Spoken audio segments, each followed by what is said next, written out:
سائیں سرکار کے سرکاری اسکول بھی اپنی مثال آپ ہیں۔ مٹیاری کے نواحی گاؤں پیارو خان کھوسو کی گورنمنٹ پرائمری حاجی قادر بخش کھوسو اسکول 10 سال سے خستہ حالی، فرنیچر کی کمی اور اساتذہ کی عدم دستیابی کے باعث بند ہونے کے خلاف علاقہ مکین سراپا احتجاج بن گئے۔ احتجاجی مظاہرے کی سربراہی حسین کھوسو، دودو کھوسو، خان محمد، یار محمد، عرفان اور فاطمہ سمیت بچے بڑے نوجوان نے بڑی تعداد میں شرکت کر کے ضلع انتظامیہ مٹیاری کے خلاف شدید نعرے بازی کی۔ اس موقع پر مظاہرین نے میڈیا سے گفتگو کرتے ہوئے کہا ہے کہ ہمارا اسکول 1997 بنا تھا، جس کے بعد کچھ سال چلا تھا، پھر بند ہو گیا۔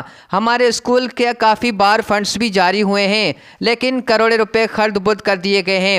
ہمارے بچوں کی تعلیم سخت متاثر ہونے لگی ہے۔ اسکول میں فرنیچر کی بہت ساری کمی ہے، فرنیچر فراہم کیا جائے اور اساتذہ بھی دیا جائے تاکہ ہمارے بچے تعلیم جیسے زیور سے محروم نہ ہو سکے۔ طاہری نے وزیر اعلیٰ سندھ، وزیر تعلیم اور ضلع انتظامیہ مٹیاری سے مطالبہ کیا ہے کہ ہمارے گورنمنٹ پرائمری حاجی قادر بخش کھوسو اسکول جلد سے جلد فعال کیا جائے تاکہ ہمارے بچے اعلیٰ تعلیم حاصل کر سکیں۔ کیمرامین سلمان علی کے ساتھ علی فیضان، مٹیاری۔